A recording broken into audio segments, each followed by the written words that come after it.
In the wake of Black Lives Matter protests, riots, and terrorism, universities are rushing to administer racially divisive, constitutionally dubious litmus tests and giving them to all students and faculty. Get woke or go home. But think carefully, Mom and Dad, before sending students to these university incubators of intolerance. $40,000 a year in tuition and room and board is a lot of money. It's a lot of lunch money for PhD-holding bullies to extort from your kids. I'm Dr. Duke, she's Katie, and this is the Dr. Duke Show.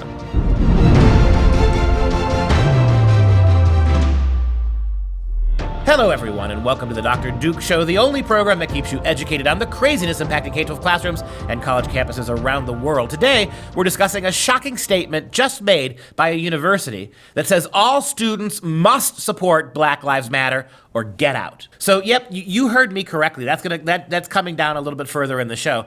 But first, we want to talk about how kids are getting persecuted. Kids who are applying for colleges, kids who get acceptance letters, and kids who are already in college. If they do anything on their own private time, if they do anything in their own private social media pages that dares to criticize left-wing talking points when it comes to Black Lives Matter, when it comes to white supremacy, these kids are being persecuted, they're being threatened, and in some cases, they're actually having their acceptance letters revoked. We have a situation in Marquette University in Milwaukee, which is one of those pretend Catholic schools where they've got a Catholic board and they're the occasional Catholic priest on the administration.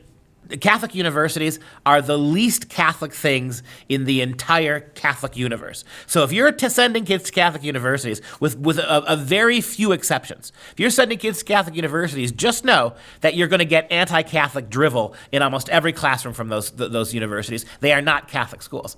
And Marquette is a classic example of this. Having said that, we have an actual victory. We have a young woman by the name of Samantha, I won't give her last name, who was accepted to Marquette, and then a couple of liberal students happened to check out her social media. Snooping, busybody, censorious students decided to check out this young woman's social media, and they saw that this young Samantha was a big supporter of Donald Trump. In fact, we'll show you how big a supporter of Donald Trump she was. Take a look at this video.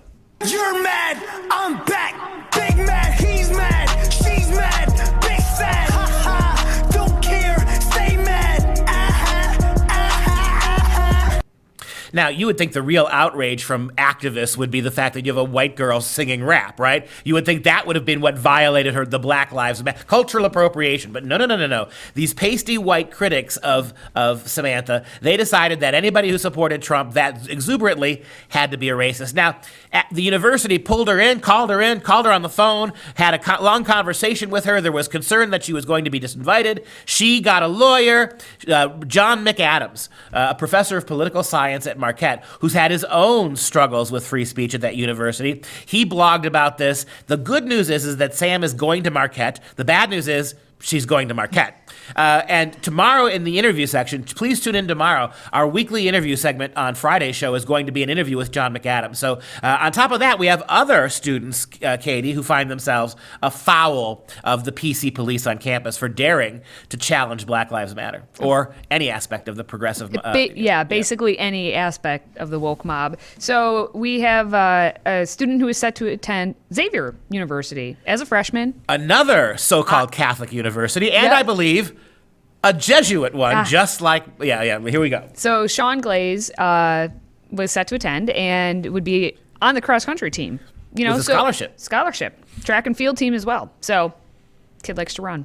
Well, he also suggested what happened is he tweeted, "In America, you're allowed to be a racist as long as you don't act on it." And he suggested that the Ku Klux Klan rallies were less violent than all of the protests that have been happening. So he dared take a look. I've been in this world for too many decades already. I don't remember the Ku Klux Klan in my lifetime going on anything like the rampages you see happen. By the way, if you need to hear this from me, this is an utter indictment of the Ku Klux Klan. The Ku Klux Klan is nobody's friend. Nobody is supporting the Klan. But historical observations are historical observations. And I think our young cross-country runner, what's his first name? Sean. I think Sean has got another point that he made. In America, you're allowed to be racist as long as you don't hurt anybody. And he's thinking about white people. Imagine how that what he just said applies to African American radicals in this country. You can hate the white man. You can hate white people. Look at some of the rhetoric coming from the black, not just the Black Lives people, but Antifa and white progressives. They'll tell you that they hate white people. How about that professor over in Cambridge University in England who said that white lives don't matter? Literally said that and got promoted to full professor for saying that. Why not? So his point is exactly right. If you're a left-wing professor from India, you can literally say white lives don't matter. If you're a white professor in America who hates, who comes out and says hateful things about white people needing to die, Sean's right. You can be a racist in this country as long as you don't hurt anybody. And if the Black Lives Matter riots hasn't taught us anything, you can be a racist and beat up white people or throw bricks at cops or threaten people's lives with arson. You can do that in America as long as you're a minority. Yes, but poor Sean. But Sean's not. He can't attend Xavier for making such a tweet. He's a white kid, right? Yep, they revoked his admission offer, saying that it was offensive he had offensive and racially charged posts. And so they do not reflect the university's values.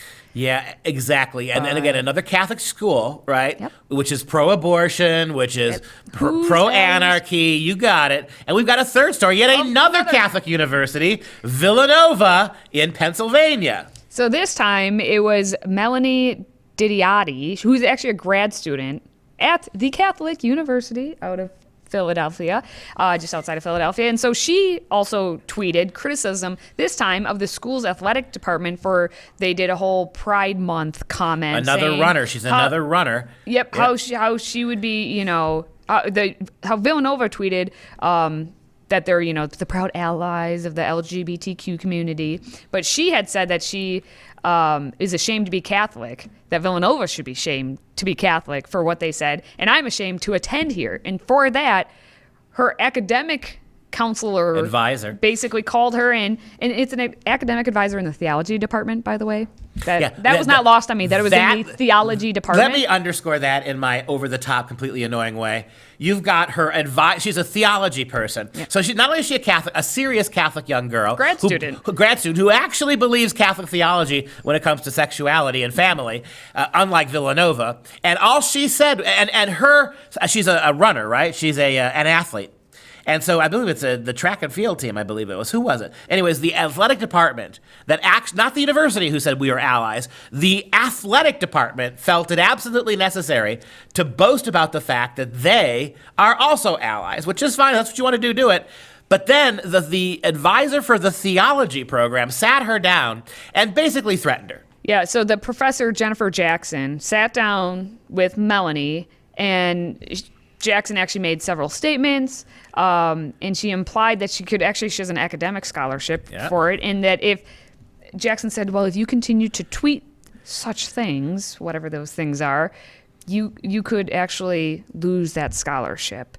And so whether or not this is actually happening, you know what? I believe that she will be revoked, because Melanie seems like the gal who's going to be like, you know what? I'm going to still tweet about this because she actually follows her faith.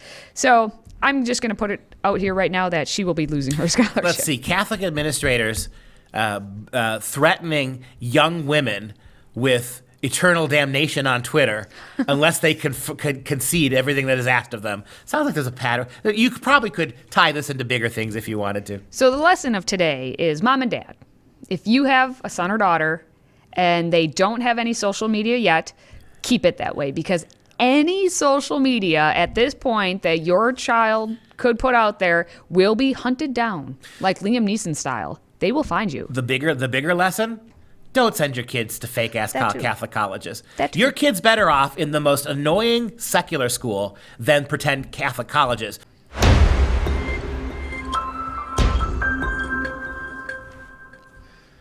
And so now, if we're going to take a look at some more universities and all of their support for Black Lives Matter, and if you don't support the Black Lives Matter like they support the Black Lives Matter, you will not be allowed to be there.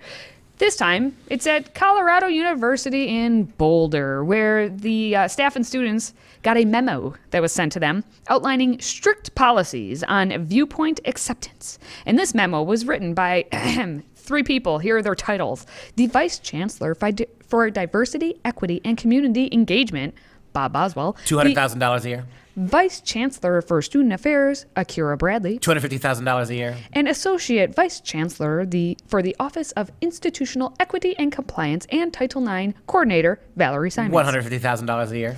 So as the memo states, we may be confronting the unparalleled challenges of a global pandemic, but we can't let that work distract us from making real changes to our campus culture to combat systemic racism and bias-motivated behavior.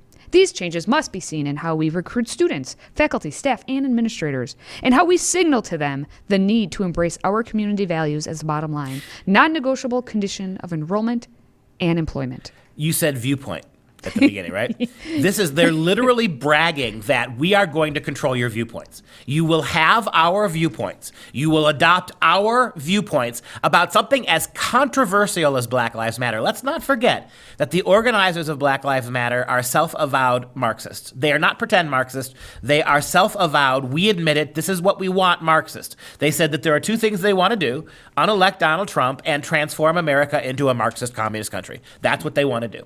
That's controversial. Maybe not on a liberal communist college campus, but it's controversial.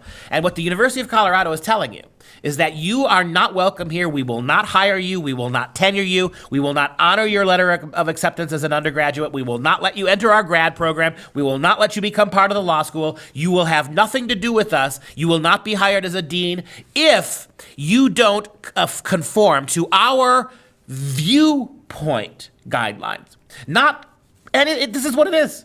Your opinions will be our opinions, or you don't get to work here. And this is a public university, and there needs to be some significant pushback from the Colorado legislature if they weren't dominated by liberals. There's still enough Republicans in seats of power in Colorado that you ought to really push back against this in a serious way, but of course they're not going to, because that would make it look like they're attacking Black Lives Matter. Mm-hmm. And then they'd all be a bunch of racists. Of course. And in this memo, they also say that as part of the CU community, we must set expectations for living these values as a core set of guidelines for what it means to be anti-racist and all that we do at the university. And all of that is saying is gobbledygook. We don't actually have definitions for anything. They are defined as what we mean at that time. Yeah, and Katie read you the long list of very highly paid exactly. people whose only job is to enforce diversity. Now, that means also controlling what you think and what you say, controlling your opinions. And it gets better in the 3rd segment.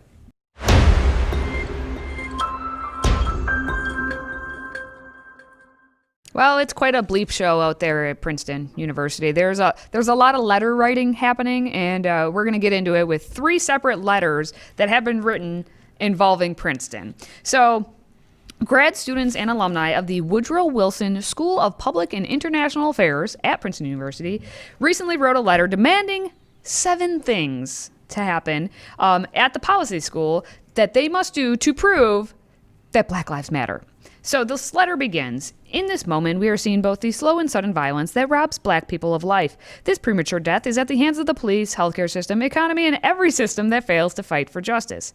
So basically, everything. Again, Black Lives Matter is not about Black Lives Matter. No. It's about radically transforming every aspect of American life. Yes. Activists are joining calls to fundamentally dismantle an American system of policing, incarceration, and white supremacy that oppresses Black and other peoples far beyond our borders. As individuals, Black and brown, LGBTQ, allies, and those in solidarity, we are hurting and we are angry. As students, we look to our institution's leaders for clarion calls for justice and action. Once again, we find ourselves deeply disappointed. And then they have their 7 things that they are demanding. Number 1, of course, is to pay reparations. 5%. They want 5% of the $26 billion endowment to be given out to the descendants of every slave any person ever enslaved or owned by the university's presidents and board of trustees. They wanted to divest from the prison industrial complex. I.e., no police, no arrests, no jails. Yes, that's number 3 too. Abolishing completely the police and demanding that they cut ties with the local police, the university police, defunding them. We're going to shift it to a mental health de-escalation and other campus services that holistically deliver public safety. We can read all 4. We got other All stories 7. to do, but you're getting the idea here. Let me just go back. Let me make my general statement about this segment. All right, let's start with let's make the rubber meet the road here. What these universities ought to do, on top of everything else, is they ought to immediately demand that every white administrator resign. I mean, come on.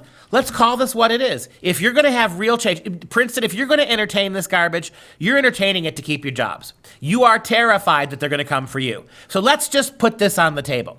If you are a white, Caucasian, male or female, if you are cisgendered, heterosexual too, by the way, if you happen to be a minority who's not gay, maybe you ought to step down. And all the faculty members, because the faculty are part of this, right? The faculty are demanding these. You're going to see in the other stories too. Faculty are demanding these changes. Okay, faculty at Princeton, here's what you got to do. You must immediately resign your positions. And if you say to me, "But hey, we have no African American Shakespeare professors. I teach Shakespeare. These kids need me." No, they don't. Here's what you need to do.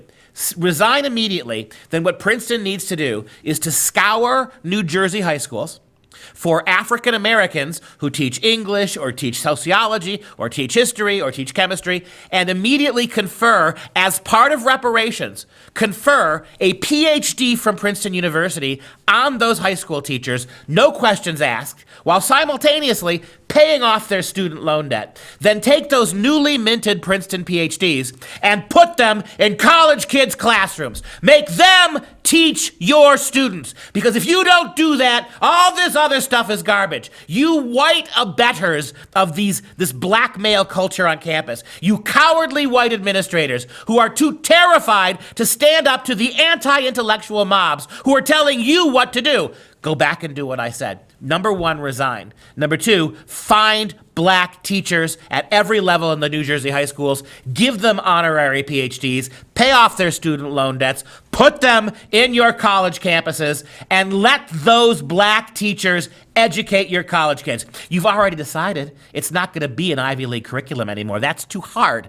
Science and critical thinking and the empirical method, those are holdovers of white supremacy. Get rid of them.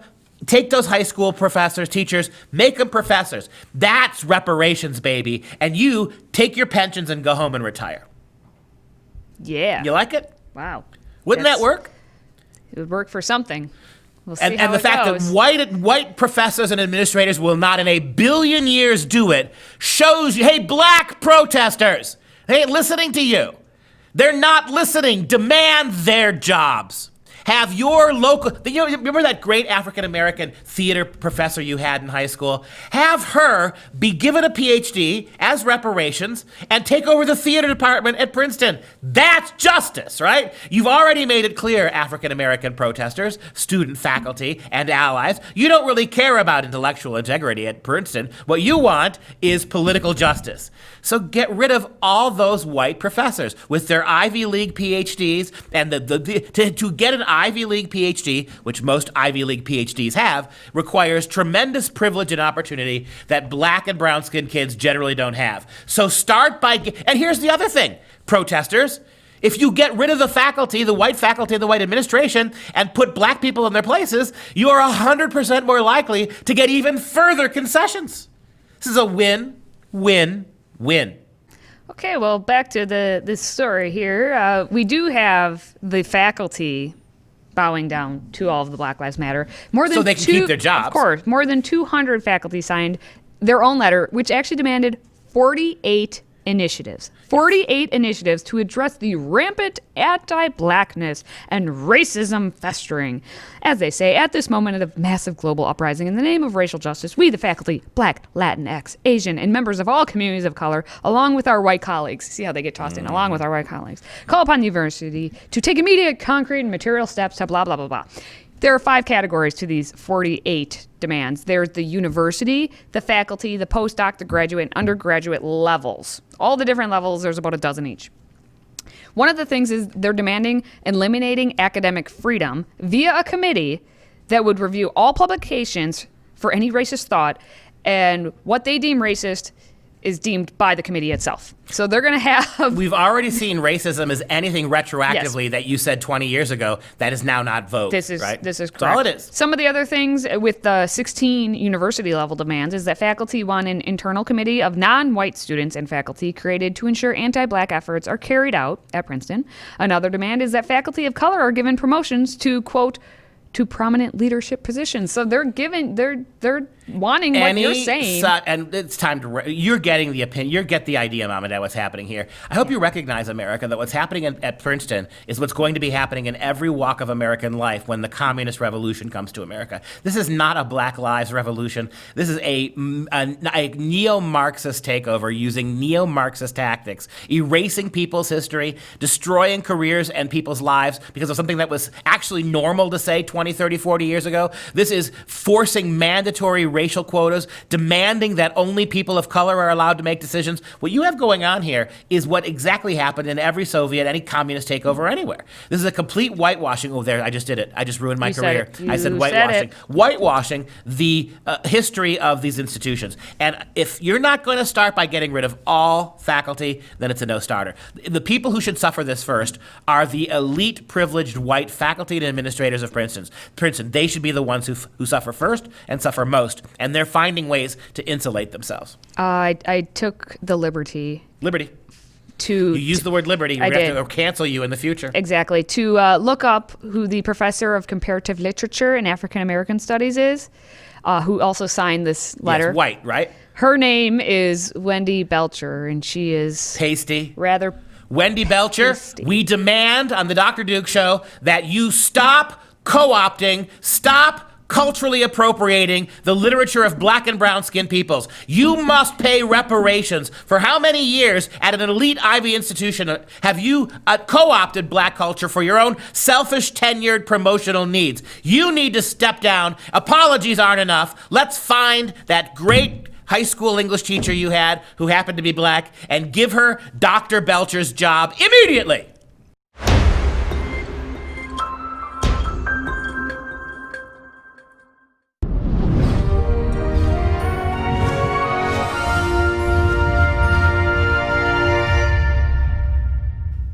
It's time now for some real education. The Raft of the Medusa is an oil painting by the French Romantic painter Theodore Géricault, finished in 1819 when Géricault was 27. The painting has become a defining work of French Romanticism. The oversized painting depicts a moment from the aftermath of the wreck of the French naval frigate Méduse, which ran aground off the coast of today's Mauritania on the 2nd of July, 1816. At least 147 people were actually set adrift on a hurriedly constructed raft, and all but 15 of them died in the just about 2 weeks before their rescue. And those who actually survived endured starvation, dehydration, and they practiced cannibalism. Yeah, this is a horrible story. I mean, it almost makes the wreck of the Titanic seem an afterthought. The Medusa, the ship named after the Medusa, the famous Greek monster, it ran aground by really garbage captainship. The people who were running that ship, the captain, engaged in a number of really flawed decisions that caused this big boat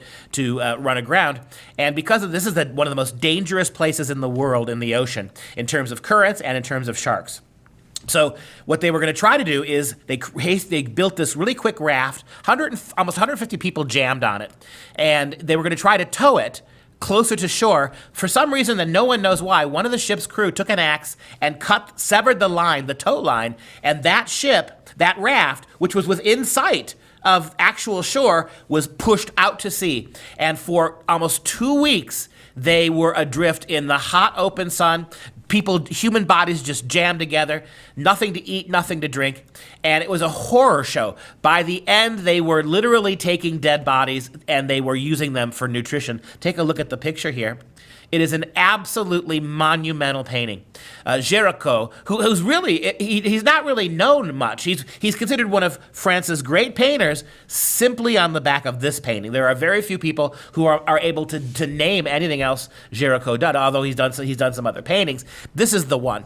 This is the one that made him an instant important force. First of all, these kind of monumental canvases, it's a huge painting. These kind of monumental canvases in France at that time, neoclassical France, had always been reserved for pictures of emperors or kings, or for huge battles that impact the fate of nations. To give this kind of canvas space to a ragtag bunch of survivors on a raft was really shocking. And this is the moment in the picture, too. Think about Géricault, is he almost lost his mind painting this picture. He actually went to the morgue and convinced the doctors at the morgue to let him take home body parts, hands, limbs, even heads, and let them rot. He watched them rot, because he wanted to be able to paint the color correctly of rotting skin and flesh. And so he became so obsessed, Géricault, with this painting that he couldn't sleep. It almost drove him it literally did drive him to the point of madness, occupying a painting space with all of this rotting flesh. But what was supposed to be a horrible story of hopelessness and despair, at the very end, you look at the drawings that Géricault did, and you look at the actual picture. Ironically, through all of that madness, through all of that obsession of Géricault, his deep emotional investment to the fate of the people on the raft of the Medusa, he ended up painting a moment of hope in the midst of despair. Sure, in the foreground, show that foreground picture, Mike. You can see at the bottom of the backside of the raft, you got death, right? The death and the dying. Perhaps the man in the red cloak is about to take the most recently dead and begin to prepare his flesh to nourish the remaining survivors. But now flip to the big picture. You see on the far right-hand corner, a very sun-bronzed, one of the 13 remaining, stands up waving a piece of red cloth at a boat that would ultimately come and rescue them. And the interesting thing about that boat, a few hours before, that boat showed up, and they desperately tried to wave it down, and it sailed away without seeing them.